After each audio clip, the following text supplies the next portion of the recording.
Hi, and welcome to Courageously You with Martha. My name is Martha Davis Alexander, and I am your host. I am a retired attorney. I am a coach. I am an energy healer.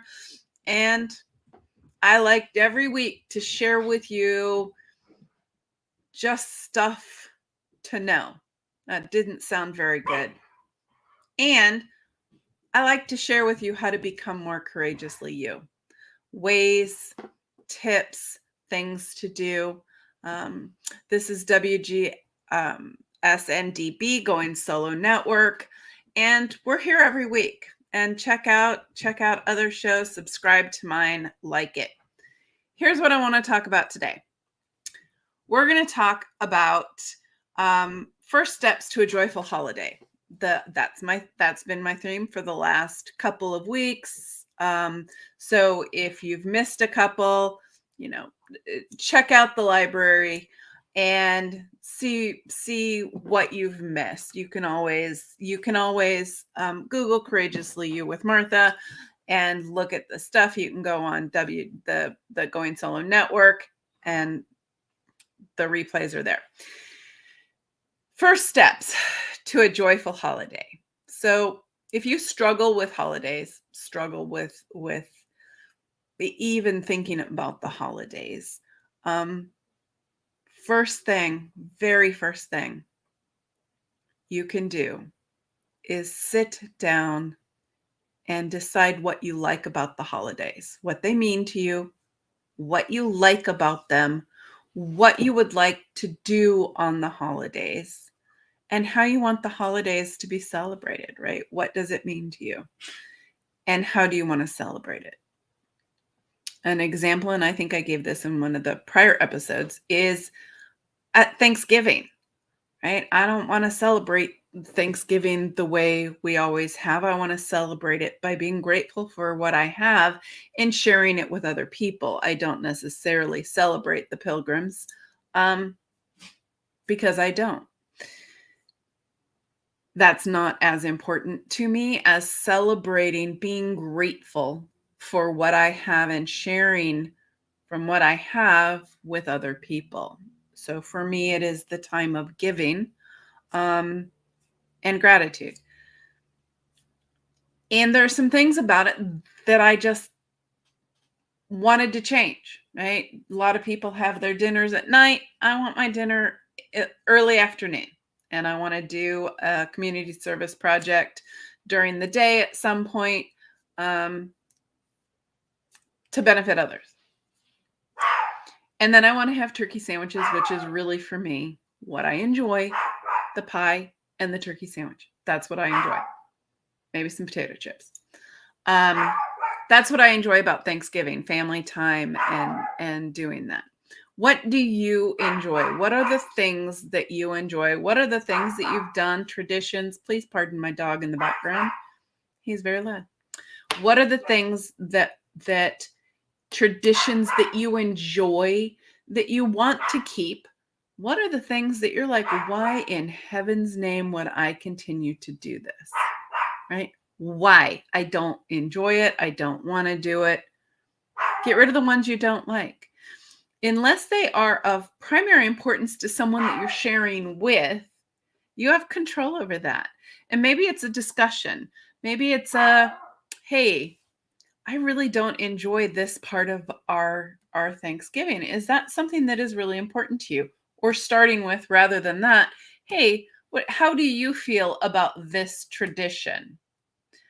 And maybe they don't like it either. Or maybe they love it and there's a way to compromise and make it better for you. So, and before you can do any of that with the conversations, you have to actually decide what you like, what you don't like, and if you don't like something, what don't you like about it, right?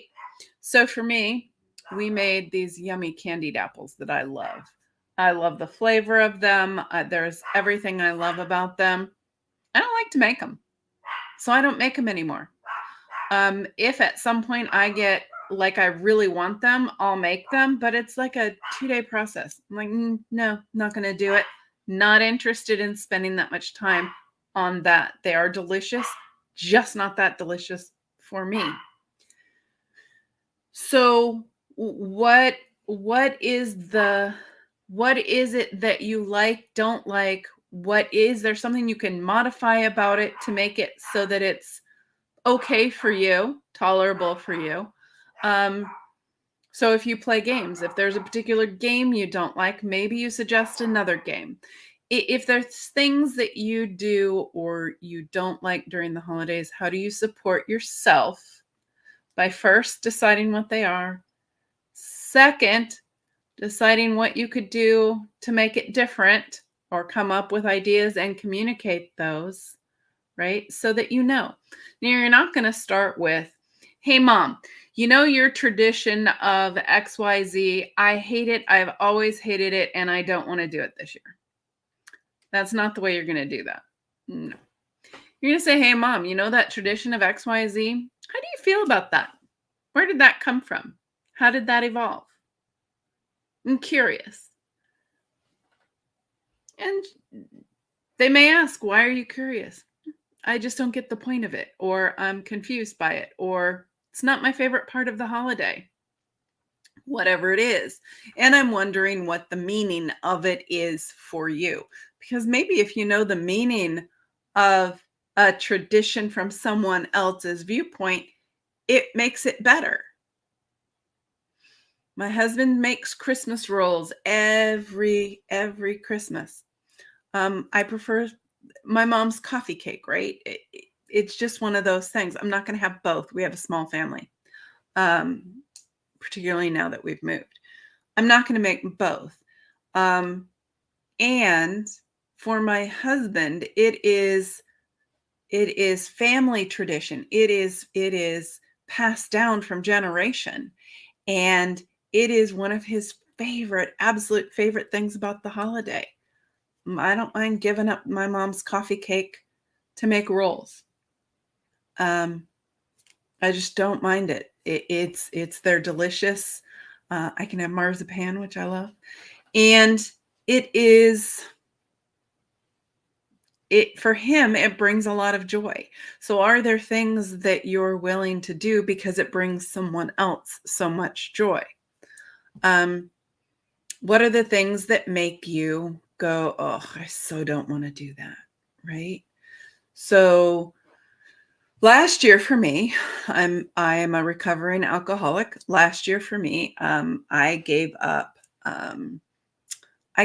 alcohol in August of 2021. This is 22, right? Yeah, 2021. So last Christmas was the first, Thanksgiving, Christmas, last holidays were the first of events where alcohol was served. And I really had to think about and prepare myself for, that's going to be difficult for me, right? I almost dread going because I used to use alcohol as my prop, right? That glass of wine and drinking it, false courage, right? You would think I'm an extrovert, and in a lot of cases I am. I just don't enjoy places where I don't know a lot of people. So maybe I'm an introvert. I don't know.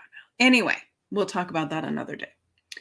So I really had to prep myself for, how am I going to handle that? What is going to be in my hand instead?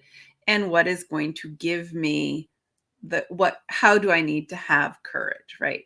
Where am I going to get that from? What's going to support me in being courageous in meeting people and not sipping alcohol? And actually it turned out better. First, because I didn't drink, which is always a good thing. And second, because I really got to see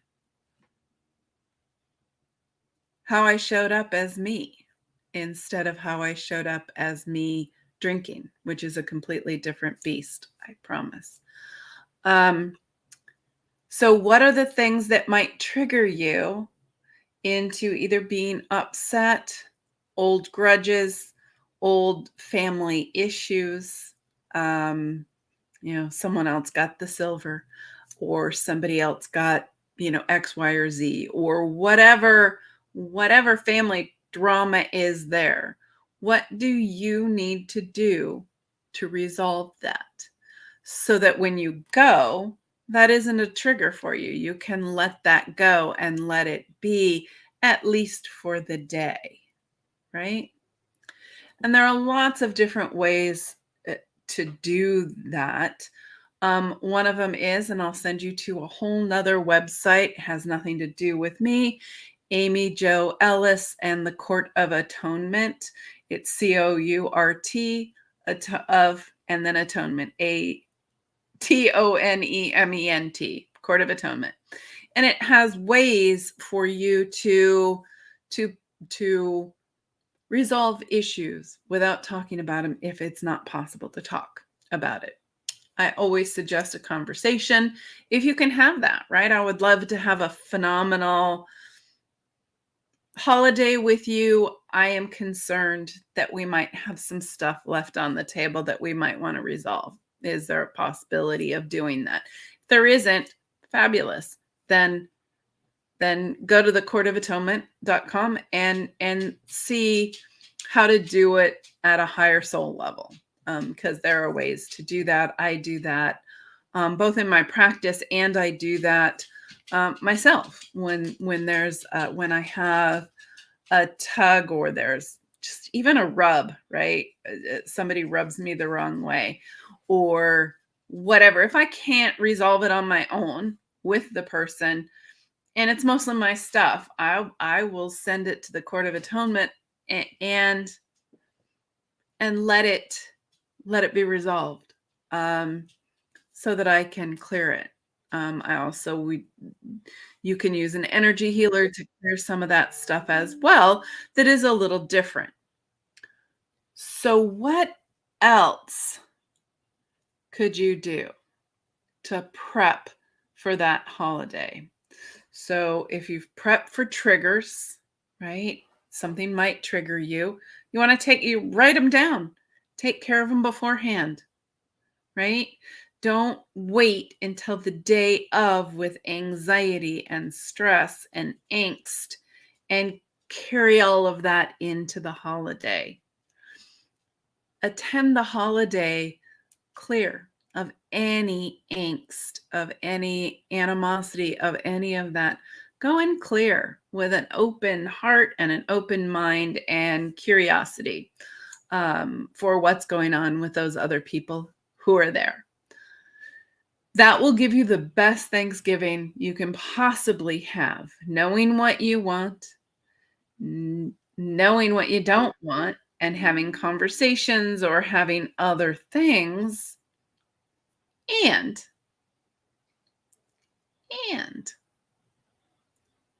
having resolved some of it before the holiday. Preparing, and that's the thing I think that is the most important thing about the first steps of the holiday. It's preparation. Not only is there preparation for the meal, we ordered our turkey evidently this week. Husband let me know it was ordered. That's great. But it takes pre-planning, right? Ordering the turkey, figuring out what you're doing, what time you're going to eat, all of that stuff is planning. Even more important than planning the food of the holiday is planning your joy, your happiness. That is as much an intentional decision as the menu, as setting the table, as cleaning the house beforehand. If you do that, I don't do that. So those are as important, if not more important. I'm going to put them as more important than everything else you do to have a joyful holiday. Pre-plan. Who are the people? What are the things you enjoy? What are the things you don't enjoy? Can you have a conversation about it? Is there a meaning to it for somebody else that you want to honor? Is there a way for you to avoid participating in that activity and join in others? Are there things to compromise on? Are there things you want to add to that holiday? What does a joyful holiday look like for you? What do you want to celebrate? And how do you want to celebrate? Those are the beginning questions. The second step is looking at what do you need to support you in doing that? Is it a conversation? And if it is, plan that conversation out. Is it resolving animosity, resolving family drama beforehand? And if it can't be resolved, going to a different place to do that. Do you need some healing before you go? Seeing, either a chiropractor, acupuncturist, an energy healer. Do you need some energy movement, doing your own meditations, journaling about it to get those emotions out there? Gratitude journal about things you're grateful for in your family. My dog loves gratitude journals. Yeah, he does that every night. Is it about, what is it about for you? What needs to shift to have that joyful holiday season? Is it a mindset shift? So part of my Thanksgiving issue, my dad hated Thanksgiving, and he said that all the time. And so I adopted my dad's mindset. I hate Thanksgiving. So I've had to work on what is my actual mindset. I had to shift from my dad's mindset to my mindset. What are the things that I enjoy about this holiday? What are the things that I like? Same is true for me with Christmas. My family celebrates Christmas, and my parents got divorced, separated, divorced, whatever, in the middle of Thanksgiving, Christmas. So we tend to have some issues around the holidays and truly enjoying them up until we shift our mindset and shift that emotion to decide what they mean for us, and moving past occurrences of the holidays. And I know that holidays can be a struggle. I have been curled up in a fetal position in my bedroom as the hostess of Thanksgiving for 25 people. And right before we put everything on the table, I finished the gravy and I lost it. And I do mean just lost it. I started crying. I had to excuse myself. My husband was like, "What the heck is going on? What do we do?" And so I had my mom in there, my sister-in-law in there, and really it was all internal. It was, nobody had done anything. It was all about internal emotional stuff that needed to be released about Thanksgiving. Did I release it that day? No. I took a couple of deep breaths, got some hugs, had a little chamomile tea. Actually, back then it was probably a glass of wine, truth be told.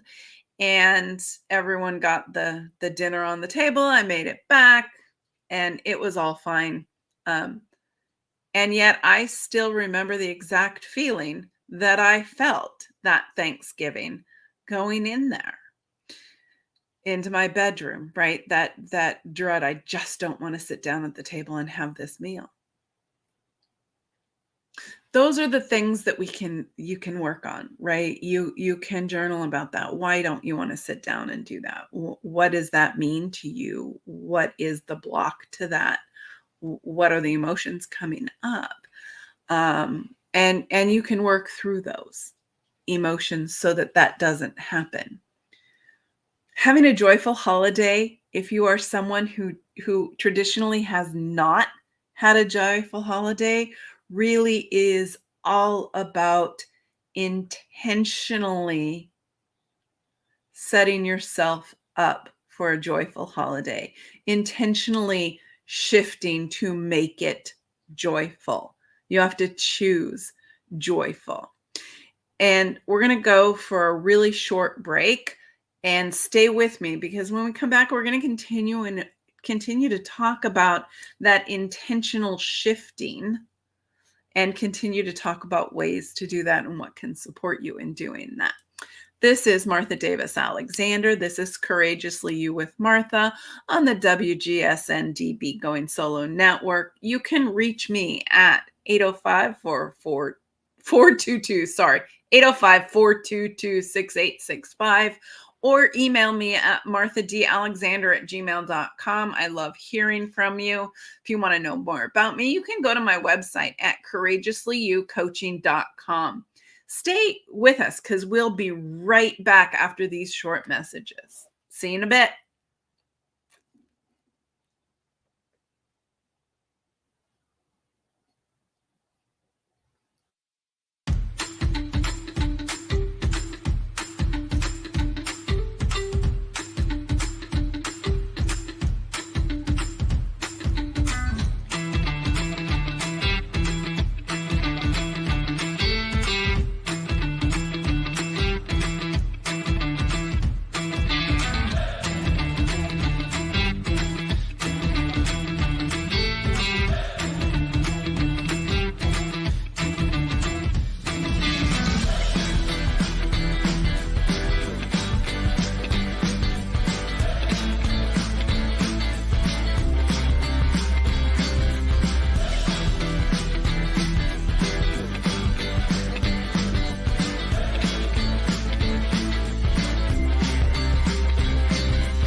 Hey, everybody, welcome back. I'm Martha Davis Alexander, and this is Courageously You with Martha. You are on the WGSN-DB Going Solo Network, and we are talking about first steps to a joyful holiday. So, really, your very first step is deciding that you want a joyful holiday. And there are situations where a joyful holiday may not be what you want. In the last 3 years, there have been a tremendous amount of people passing, so death. There's been a lot of destruction in terms of hurricanes and weather and fires. So it may be a struggle to choose joyful. And yet, what happens when you choose joy? What happens when you choose to be thankful for what you do have? What happens when you choose joyful over other things? It lifts your spirit. It brings happier, right? It lifts your vibration. It lifts other people as well. So I've had a few years of losses in my life in the last few years, and some of the ways we've coped with it, we've set a place at the table, we've done them, toasts to them, we've done any number of things to make it feel as though they're still a part of it, telling stories. And that's one way there. I'm sure there are plenty of other ways for those who are grieving. This is my first year without two pretty important men who I met after I was in high school, who were important to me in a father figure way. And both of them are losses for me this year. So I will find some way of honoring them, lighting a candle, telling a story.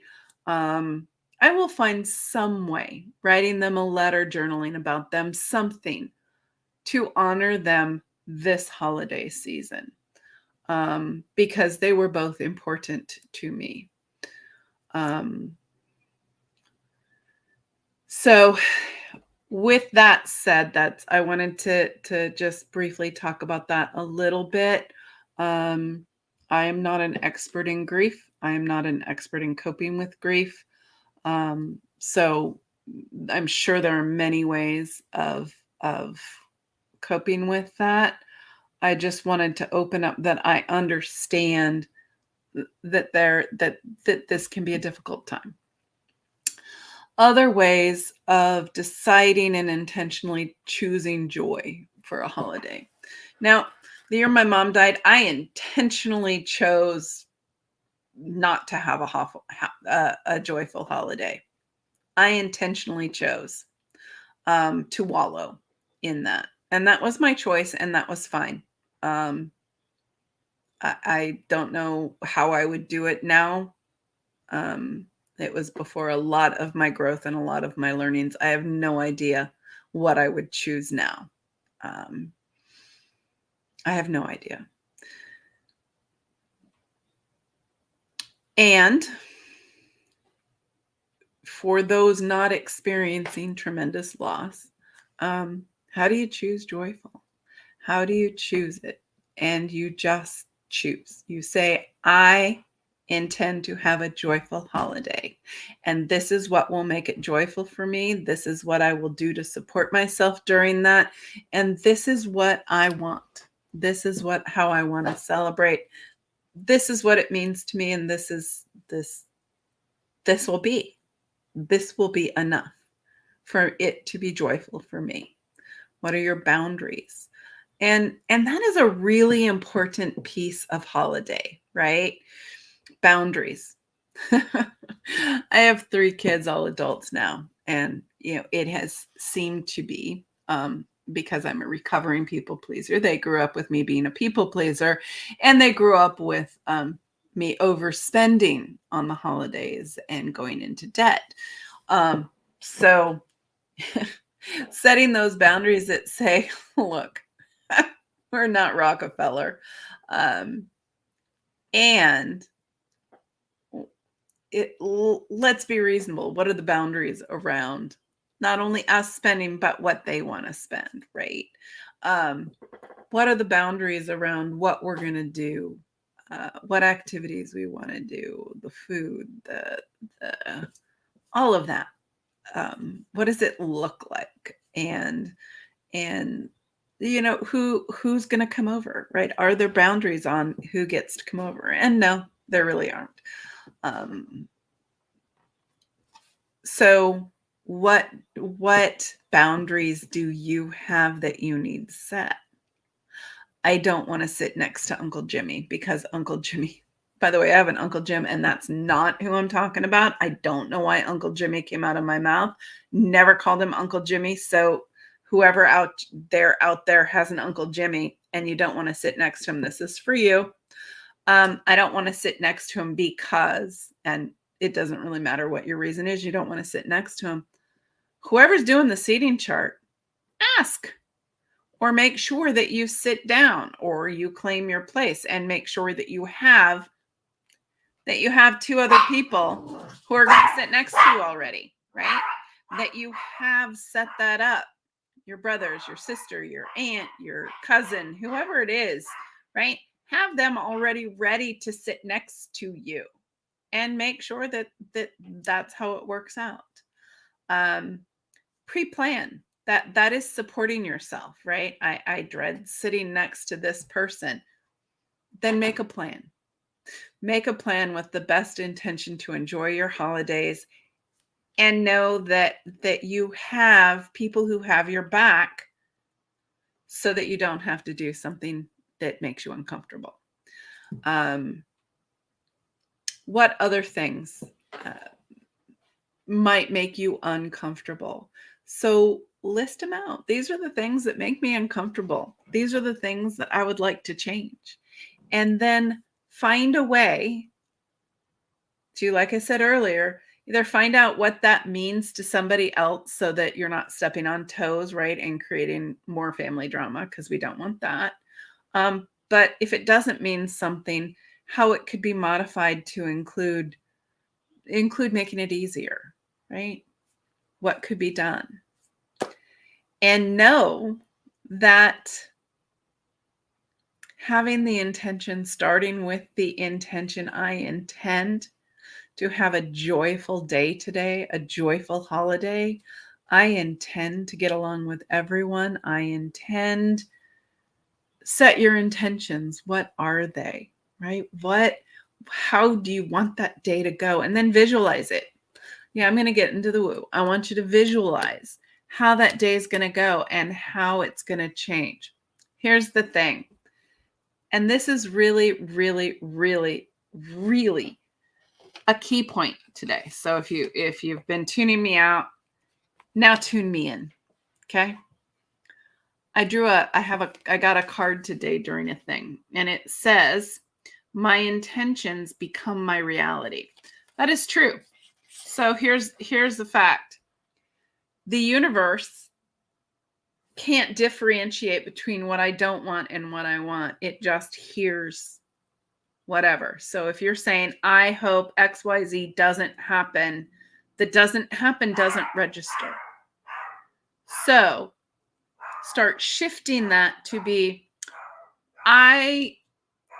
that turkey is going to be the best turkey ever, or I am going to sit next to Jenny and Chris, or I am, it's going to be the best holiday ever. And these are the things that are going to happen. And there's not going to be any family drama. Just start setting the intention and setting your mind and what your mind thinks, right? Our minds spin. My mind used to spin a lot with what could go wrong. Well, you know what? If I thought about it, then that's what did go wrong. So what can you change? How do you change your mind? If you feel yourself start to go down that road of, what bad could happen, flip it to what good instead, right? So that the universe can deliver what you actually want, not what you're trying to avoid. I still want you to troubleshoot and see what things you don't like so that you know what you need to change moving forward, right? These are the things I don't like, or these are the things I wish would change, or these are the things I'm uncomfortable with, whatever it is for you. Really plan it and intentionally set it. We have 2 or 3 weeks left for Thanksgiving. You have plenty of time if you celebrate Thanksgiving or celebrate whatever, to start to build on that gratitude journal, start to build on, this is what I would like, right? And start to change your mindset to the positive. This is joyful, right? This is what's going to happen, and seeing it be what you want it to be, and don't let the negative creep in. Again, if you have issues, deal with them, or believe that they're not going to be an issue that day, right? Manifest, put energy into, that's not going to come up on Thanksgiving. We're not going to have that on Thanksgiving. Thanksgiving is going to be a truly joyful time of family. Or if you're not with family, with friends. Or if you're not with friends, it's going to be truly a joyful time for me to self-reflect and enjoy the peace. Whatever it is for you, your circumstances, what you want, what you need, find a way to make it positive. Find a way to find joy in what it is, and express that starting now until that day, and through that day into the rest of the holiday season. So your challenge, should you choose to accept it, is to shift your mind, to set intentional, joyful holiday, figure out what you like, figure out what you don't like, and figure out how to make it all happen. Part of that is shifting your mindset and having that positive viewpoint. So think this is what it's going to look like. And I'll bet you it comes darn close to that. If you think about negative, I'll bet you it comes darn close to that. So put out there what you want to see in your holidays. And I wish you a joyful holiday, whatever that looks like for you, because it's about you. Holidays are about celebrating. My dog loves to celebrate. He celebrates by barking. I wish you the best. Join us next week. I'm going to have a special guest. So stay tuned to hear about that. And we'll be here at 3 p.m. Pacific time, 4 p.m. Mountain. Oh, thank you so much. 5 p.m. Central and 6 p.m. Eastern on WGSN-DB, Going Solo Network. You can check it out on the Facebook page and on YouTube. Join us. And if you have questions or comments, this is interactive. Y'all can participate in the show and tell me what you think. I would also love to hear from you. You can reach me at marthadalexander@gmail.com or at 805-422-6865. You can text me. You can call me. You can message me. You can also reach me or find out more about me at courageouslyoucoaching.com. Have a fabulous week. Be courageously you. Until next week. See you later.